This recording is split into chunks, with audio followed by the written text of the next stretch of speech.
Good evening, you're watching your primetime news here on TV1 with me, Deshan Gonawala. We've of course got the very latest from here at home and around the world lined up for you today, but before we head into those stories in detail, let's first have a look at your headlines.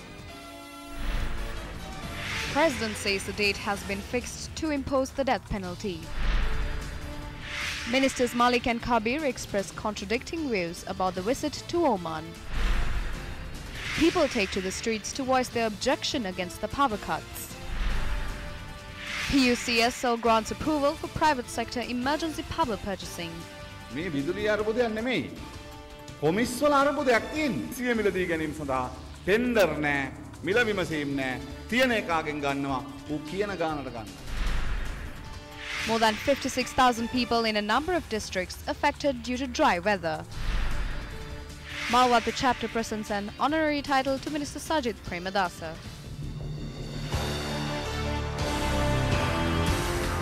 Welcome to the news now. Senior cabinet ministers seem to be making contradictory statements regarding the controversial oil refinery project in Hambantota.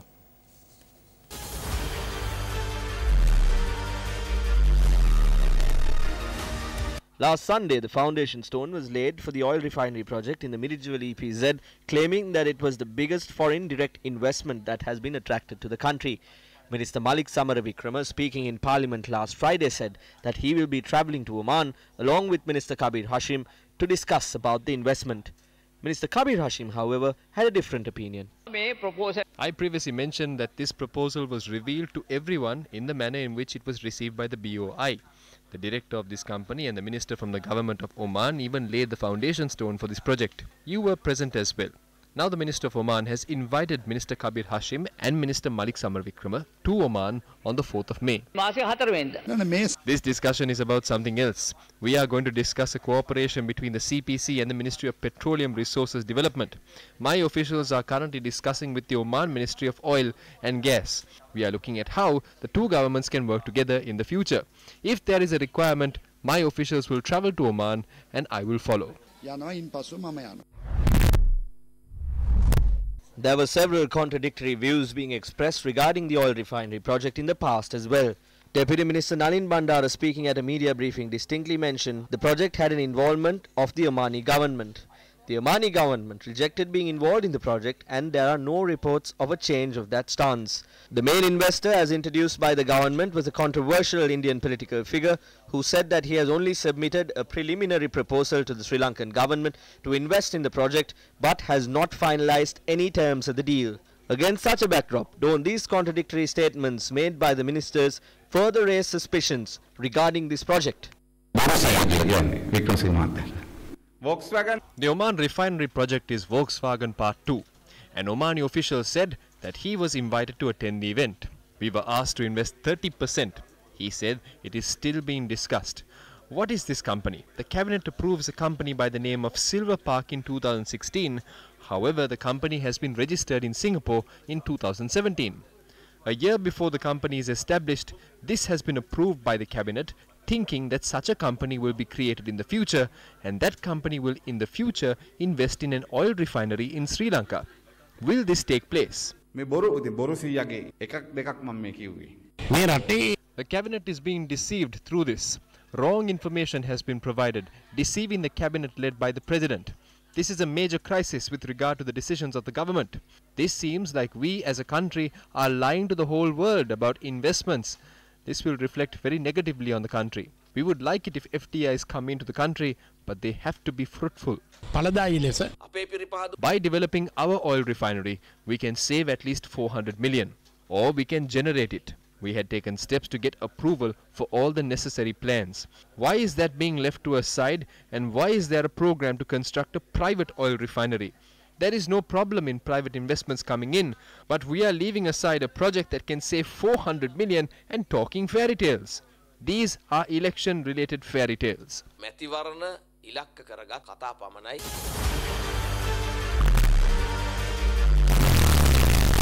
Now, many protests were held today against the electricity crisis. A demonstration was staged today at the Haldul Mulla Hal Atuthanna junction against the prevailing power crisis. People of the area as well as politicians representing the opposition participated in the demonstration. The demonstrators took to the streets along with their household electrical equipment. Meanwhile, residents of the Veerakatiya Meegassara area staged another demonstration last evening against the prevailing electricity crisis. කරුවලේ තියලා උන් දුර rap විදිනෝ පාලකයන්ට මේවා දැනෙන්නේ නැහැ දුප්පතාගේ හඬ කියන්න කෙනෙක් නැහැ ඒ නිසා තමයි අපි මේ පාරට බහලා මේ පන්දන් අරගෙන අපේ ජනතාවගේ දුක වේදනාව කියන්නේ. The Ministry of Power, the Cabinet of Ministers and the present government should take responsibility for this. Mr. Kabir Hashim stated that a proposal has been submitted to the Ceylon Petroleum Corporation requesting the supply of furnace oil at a lower price in response to the prevailing power crisis. We have made a request to the Petroleum Corporation. We asked them whether it was possible to reduce the price of furnace oil used to fuel power generators during this period. We made a special decision and I have spoken to my secretary in this regard. We have proposed to reduce the prices of fuel supplied to the CEB for power generation purposes. However, the Ceylon Today reported that Minister of Power and Energy and Business Development Ravi Karunanayaka is planning to purchase low-cost furnace oil from IOC instead of top-quality furnace oil from the CPC for furnace oil power plants belonging to the CEB. Ceylon Today, quoting a top official of the Ceylon Petroleum Corporation, said since the CPC earns a big profit from selling furnace oil, if such a decision is made, it will face a severe crisis. Against such a backdrop, the government has focused its attention towards emergency power purchasing from the private sector with the approval of the Public Utilities Commission of Sri Lanka. The procurement process to set up a 100 megawatt supplementary power capacity to the system had been completed. However, we failed to combine it to the power generator system. We have now made a decision to combine the power capacities to the national grid. There are 2 power plants in the system which have expired its power purchasing agreement period that have not been connected to the system. We have plans to purchase 51 megawatts from the Asian power plant and 24 megawatts from the ACE power plant.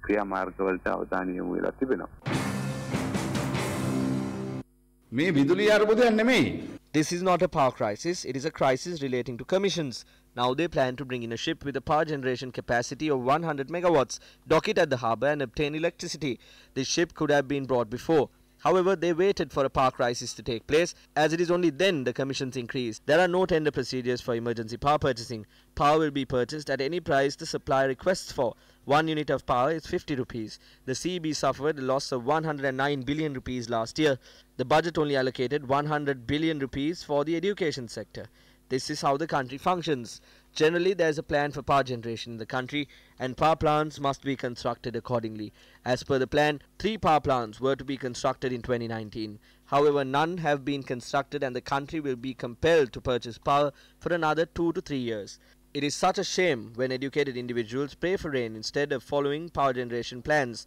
The Asian Development Bank is providing loans for solar power generation. If we ask the ADB for a solution, at least they would provide us with information and tell us how other countries address these issues. They refrain from obtaining such advice as it would obstruct their ulterior motives. However, it is the public that must pay for all these losses.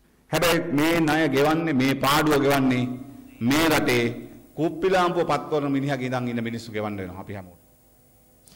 people living in several parts of Colombo continue to be inconvenienced as the water supply is yet to be restored. The National Water Supply and Drainage Board announced a 24-hour water cut from 9 am yesterday due to essential maintenance work. However, the supply of water was not fully restored by 6 pm to certain areas today. Residents of the Kotte, Pitakotte, Navinna, Vellavatta, Boralasgamuwa, Bambalapitiya and Borala areas have been inconvenienced as a result. When inquired, the chairman of the National Water Supply and Drainage Board, Alahuddin Ansar, announced the maintenance work time frame had been extended and thus the restoration of the water supply needed to be delayed. The chairman said water supply has so far been restored to many areas, while those on higher ground will receive water at a lower pressure. Now, after facing power cuts and water cuts at a time where the people are facing difficulty around the country, people from 5 districts are suffering due to the prevailing dry weather conditions.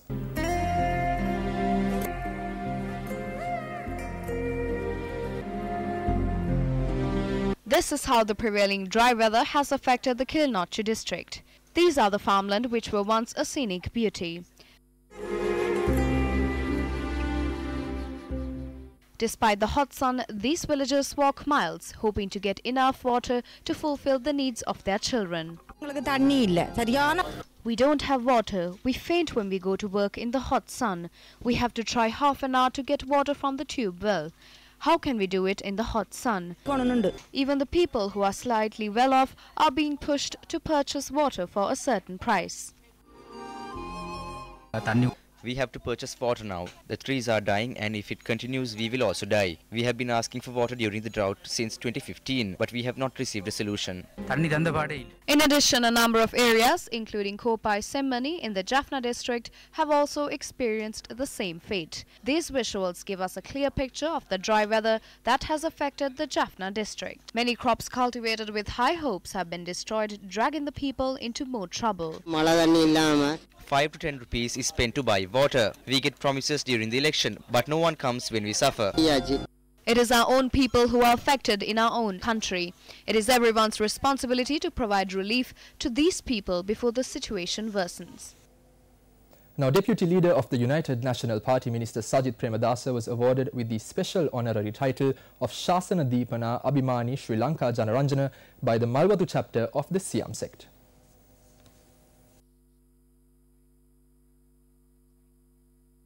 The function to award the honorary title of the Malwatu chapter was held at the Malwatu Mahaviharya in Kandy today. Chief Prelate of the Malwatu chapter, the Siam sect, Most Venerable Tippatuwave Sri Sumangalathera, and the Mahasangha representing both the Malwatu and Askiri chapters were present at the occasion. The document awarding the honorary title of Shasana Deepana Abhimani Sri Lanka Janaranjana was awarded to Deputy Leader of the UNP, Minister of Housing and Construction and Cultural Affairs Sajith Premadasa in this manner by Most Venerable Tippatuwave Sri Sumangalathera in recognition of the Minister's service to the Shasana.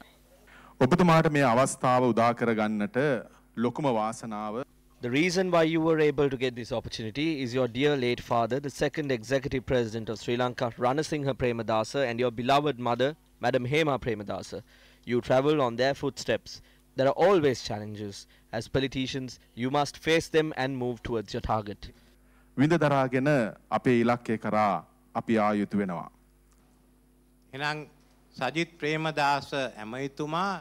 Minister Sajith Premadasa, after following his father's footsteps, rendered a similar service. This honorary title was awarded to him considering all his services and his qualities. He is always working. I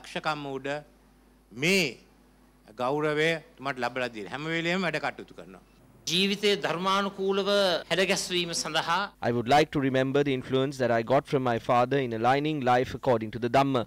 During my political and social service journey, I always try to follow Lord Buddha's preaching. Now,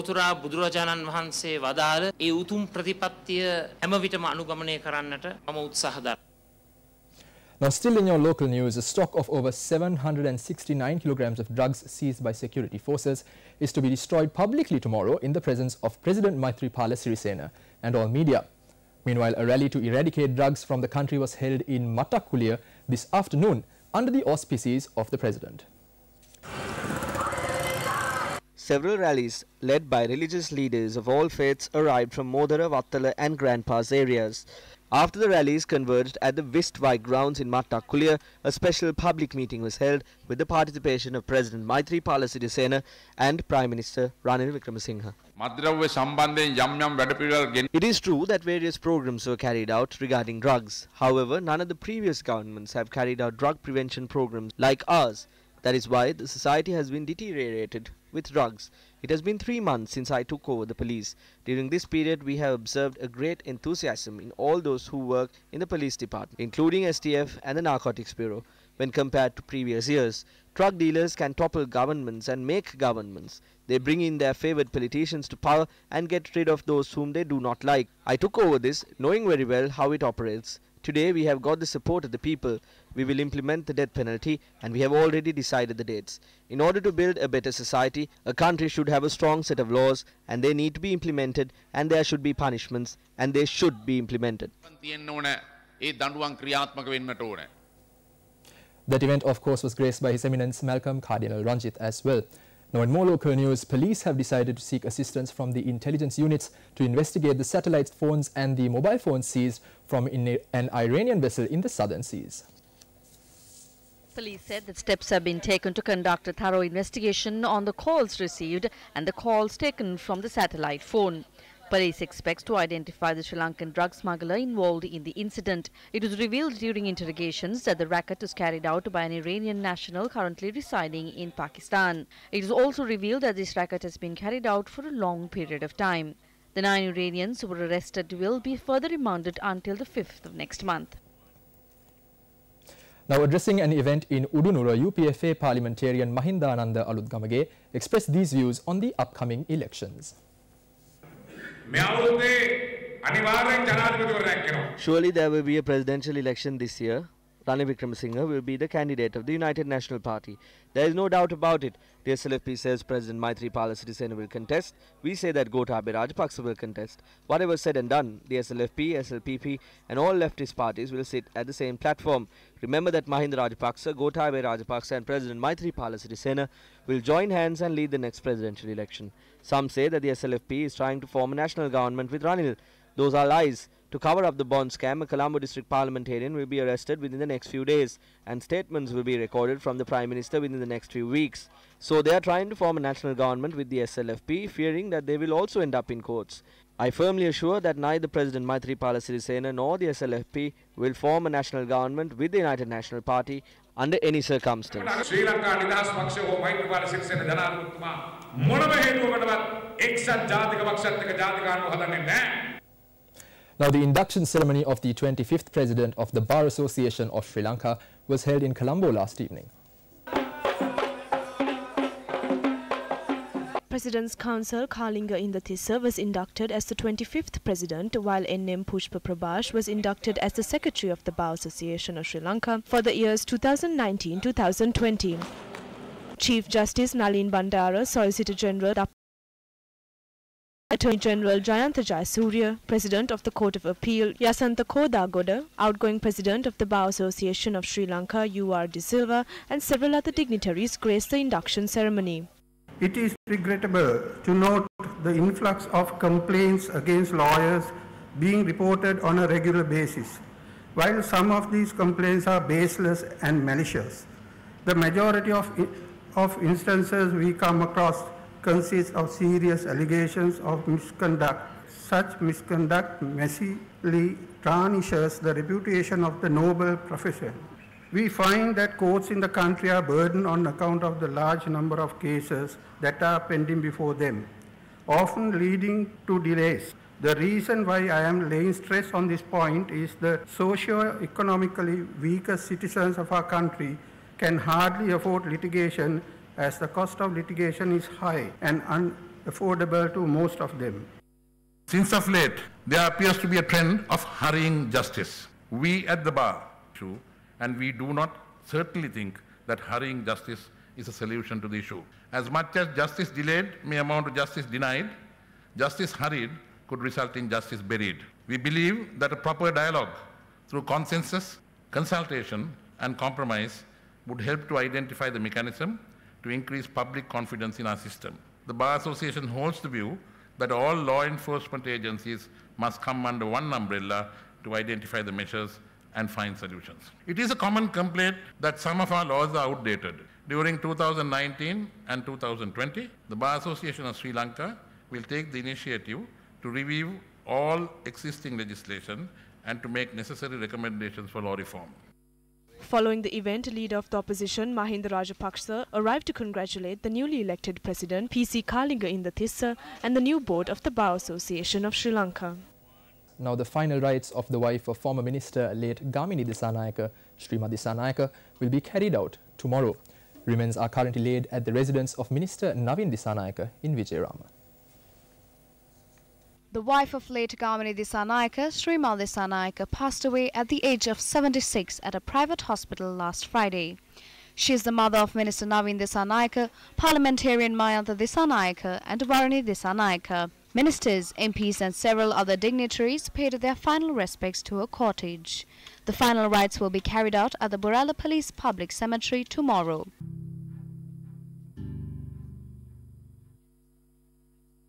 Born on the 7th of January in 1943, Vajra Srimati Dissanayake was the daughter of then Director of the Inland Revenue Department, Lenadua Piasena and Florence Piasena. She obtained her primary and secondary education at Ladies College, Colombo. After obtaining her higher education in the University of Colombo, Srimati Dissanayake entered the Law College of Sri Lanka. After a brilliant career at Law College, Srimati Dissanayake performed well at the final examination to qualify as an advocate while obtaining the much-coveted honours pass. It was whilst at Law College that Srimati Dissanayake met her husband-to-be, the late Gamini Dissanayake, whom she married in August 1968. She was called on the bar and took her oaths as an advocate on the 15th of September 1966. Srima practiced at the bar for 2 years. She then joined government service by joining the Department of Inland Revenue, following the footsteps of her father. Srimati Disanayake's life took a dramatic turn when in 1970 her husband Gamini Dissanayake entered politics. Always supportive of her husband, Srima applied for what is generally known as no-pay leave to help her husband's election campaign. Srima Dissanayake joined Lever Brothers, a subsidiary of the giant multinational Unilevers, as its legal advisor and company secretary in 1972. She then left the Lever Brothers and coordinated the work in the Muskelia sector of the Norelia Muskelia electorate. By the time the provincial council elections came along in 1993, Srimati Dissanayake had, through helping her husband, integrated well with the constituents of Norelia. While Gamini Dissanayake contested for the election from Kandy, Srimati Dissanayake contested for the Norelia electorate. Gamini and Srima were both elected as members of the provincial council for the central province. Following the appointment of D.B. Vijay Thunga as the president, Gamini Dissanayake returned to the United National Party. At the general elections of 1994, he was elected to the parliament from the Kandy district, and soon after he was nominated as the UNP candidate from the presidential elections. After his tragic death, Srimati Dissanayake had to settle as the party's presidential candidate. Srimati Dissanayake was a lovable mother to Naveen, Mayantha and Varuni, who was the pillar of strength for her husband's full-time occupation as a politician. She also rendered a great service to the society as the president of Gamini Dissanayake Foundation. She was the pillar of encouragement and strength to the great politician who spearheaded the Mahaweli Development Authority. Madam Srimati Dissanayake, may you attain the supreme bliss of Nirvana. Now, the governor of the Western Province, Azad Sali, and the governor of the Southern Province, Kirti Tennakon, attended the ASEAN-Chinese Governors Mayors Dialogue Session at the Boao Forum Asia Annual Conference 2019 in Hainan. The dialogue this year, with the theme ASEAN-China Connectivity and Hainan Free Trade Port, emphasizes connectivity between China and ASEAN countries both on the sea and in the air. The Asia Forum discussions were centered around on how to strengthen China-ASEAN industry cooperation, how to promote China-ASEAN trade and investment liberalization, and on the opportunities and challenges presented by the Hainan Free Port to China-ASEAN cooperation and strategic alignment. Now, in a major claim made by the Sunday Punch column of the Sunday Times newspaper, the question is raised whether a company associated with the Aloysius family has apparently benefited from ministerial patronage. At the heart of the matter is a 450-acre government-owned tea estate, complete with 2 bungalows, worker housing, a maternity home and a medical center. There is also on this estate 19,000 valuable trees.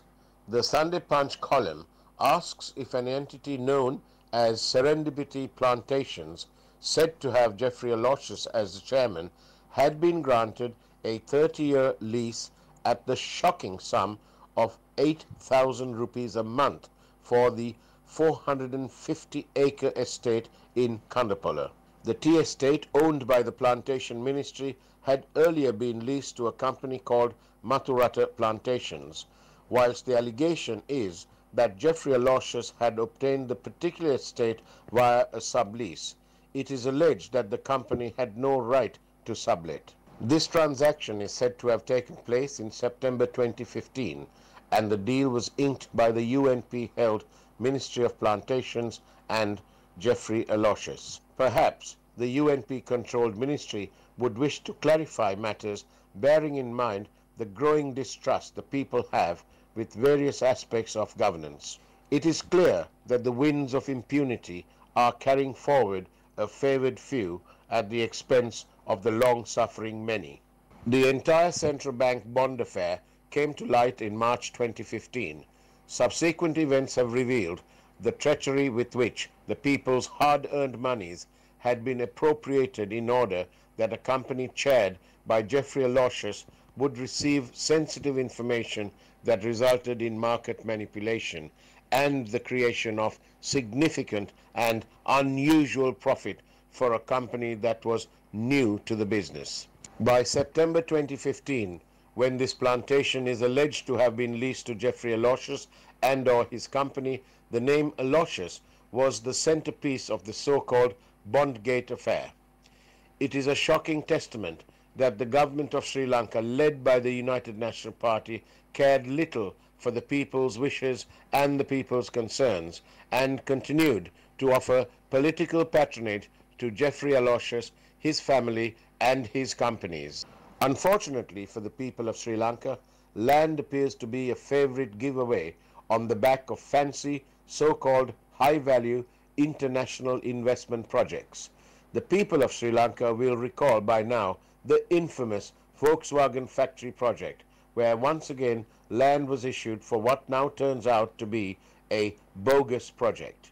The signature tune of this government of good governance has been one of a real departure from due process, and where conflict of interest has been the order of the day.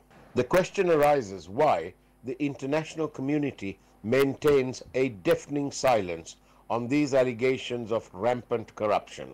It would be pertinent to remind ourselves of the law that is meted out to the general public when an individual might steal a coconut out of poverty and receive a stern jail sentence. But when it comes to large-scale corruption, with protection from the higher authorities, the perpetrators get off scot-free, and the watchdogs and diplomatic corps remain silent. Now, reminding all drivers to be extremely careful and responsible while driving, we would now like to report to you about several accidents that were reported during the past 24 hours. A three-wheeler driver was injured when the vehicle driven by Sri Lanka Test cricket captain Dimuth Karunaratne collided with the three-wheeler at around 5:15 in the morning in Kinsey Road, Burella. Dimuth Karunaratne, who was arrested over the incident, has been released on police bail this afternoon and is to appear before courts tomorrow. Police noted that Dimuth Karunaratne was under the influence of alcohol at the time of the accident. Meanwhile, Sri Lanka Cricket announced this afternoon that an investigation on Dimuth Karunaratne will be carried out. A woman who tried to cross the road near the North Kalutara Police on the Goal Road died when she was hit by a van. The 34-year-old victim has been identified as a garment factory worker who was returning home after her work shift. 12 individuals were injured when two buses collided with each other in the Bangadeni area in Chilao this morning. According to police, the accident occurred when a private bus collided with a SLTB bus from the rear end when the SLTB bus stopped to allow a passenger to disembark. 10 individuals in the private bus and 2 individuals in the SLTB bus were injured due to the collision, and they were admitted to the Chilao hospital. A mother and a child were injured when a lorry that was stationed in the Pambalapite area on the Colombo-Chilao main road was hit by another lorry that came from behind. The injured are receiving treatment at the Chilao General Hospital.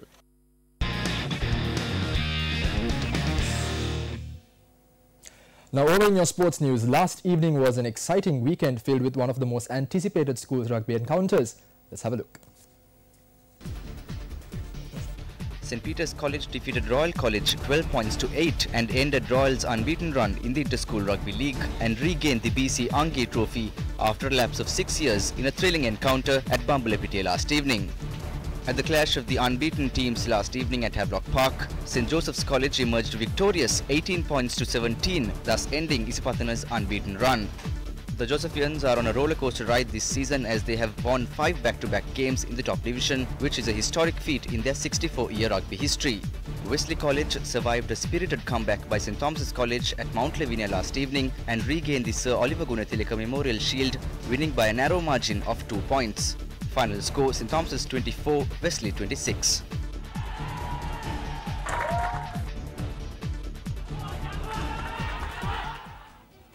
Well, that's a wrap of your primetime news. It's been a pleasure having you.